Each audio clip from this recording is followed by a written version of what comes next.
Hello everybody, my name is Thogwin, and today we're talking about MAGE. This is a clicker kind of game. I'm going to give you a review, even though I'm kind of running through the beginning, just real quick to kind of show you my save after 100%ing it compared to where it is at the beginning. So this game is $5, and it took me 5 hours and 45 minutes to complete it according to my save.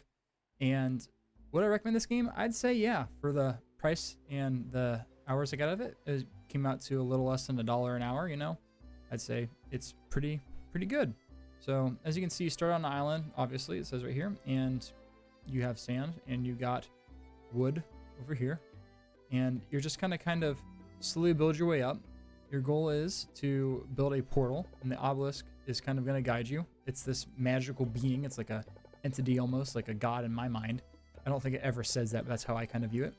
And you're just trying to escape this island that you're stuck on. Okay, so once you click 3 wood, so starts out very slow. My hand only has 1 capacity right now. You're going to walk up here. It's going to teach you. You're going to click on this. You're going to pick it up, drop it off, and the game only gets bigger from here. Now, it's kind of like, I'd say, chasing a dragon. You're constantly just going to be, okay, I need to get, 3 logs here to get a 5 hand. Now I got a 5 hand. The next thing's going to make me get 15. So now I have to go up here. I'll have to go collect, 5 things. And I'm gonna bring it back down here. I'll drop these off, and then instead of getting a major upgrade, I'll have the ability to hold 10 things in my hand instead of the 5. And the next thing I'll ask for is 20 logs and maybe like 5 pieces of glass, which will require 15 pieces of sand in a furnace. So it just kind of keeps building itself up.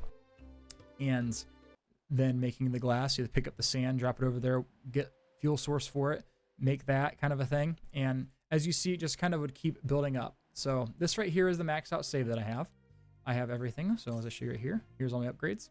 And like I said, this save says I have 5 hours and 45 minutes. I don't think I stayed very long after getting all the achievements. So I kind of beat it, and I was like, all right, good. I'd say after about 3.5, 4 hours, you kind of start feeling the tedium. You're kind of like, all right, man, because the way that you win this game is by building these essences. So the last step of this portal, as you see there's these gems in it, is you got to build these things, and each of these things require 40 wood, 25 wood pulp, which means you have to go somewhere and make the wood pulp. Catalysts, which catalysts are right here, and these require water. They require copper, so you got to go mine this ore. You got to go get crystals and then crush those down, and you have to get files, which are made out of glass. So there's a lot of resource management, and there's no automation in this game. The only automation that you get is these upgrades right here in regards to auto clicking. So you start out with an auto click and a certain power. So wood is the easiest thing to get in this game, except for sand, which sand you don't got to click, you just got to wait for it to kind of come on the shore. And since I'm maxed out, it appears that everything is kind of the same hardness. As you saw in the beginning of the video, when I was chopping that wood, it took me quite a while to get it. It's like right here, crystal, it takes a minute for it to get it. And up here is, this is iron ore. And down here is the copper node. So yeah, kind of when you max everything out, the only thing that's a little bit slower is this crystal. So what I would end up probably kind of doing is you can hold down the left click, push Alt Tab, and kind of it would keep mining as you went if you didn't let go of it. And I would kind of just let that go over a resource, give me quite a bit, go and collect it, build a chest, put them in these chests, and then I'd have my main crafting stations over here. This is literally my end game layout right here. And the game doesn't start out moving as fast as I'm able to move, so I'm kind of able to move really fast. You're kind of zoomed in, I believe. I think there is one where you can kind of zoom out. Maybe there's not a zoom out.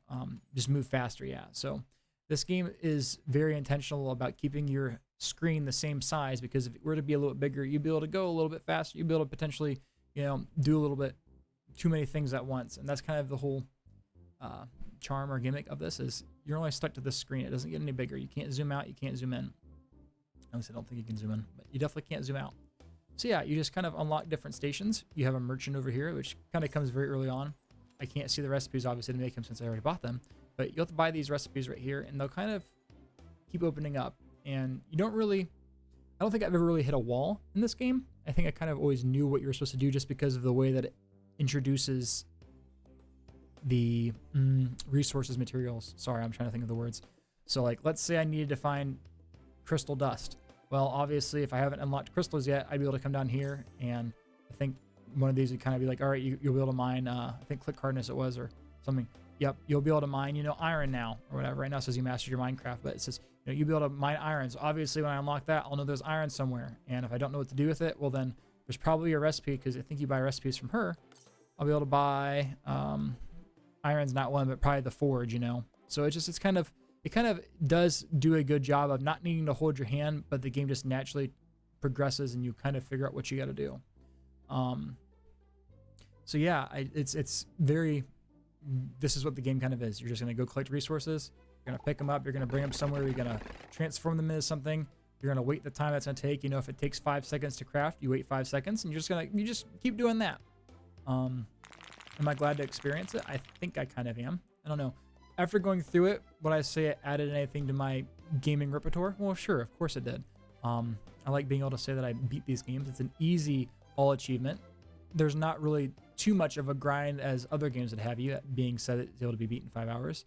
So yeah, I think this is definitely one that if you're looking to kind of 100% something, or you know, you just enjoy these kind of games and you're kind of curious, I think you should definitely check it out. For $5, like, I mean, my goodness, you can't beat it. I mean, what can you get for $5 these days? You know, you can barely get a meal at McDonald's for that. So I think, you know, if you're able to enjoy your meal with this, then it's definitely worth it. So yeah, I actually beat this over a vacation. I went to Maine and was kind of just sitting there with the family. They were watching movies and we were just kind of all talking on the couch and just playing it. So it doesn't take a whole lot of thinking or planning.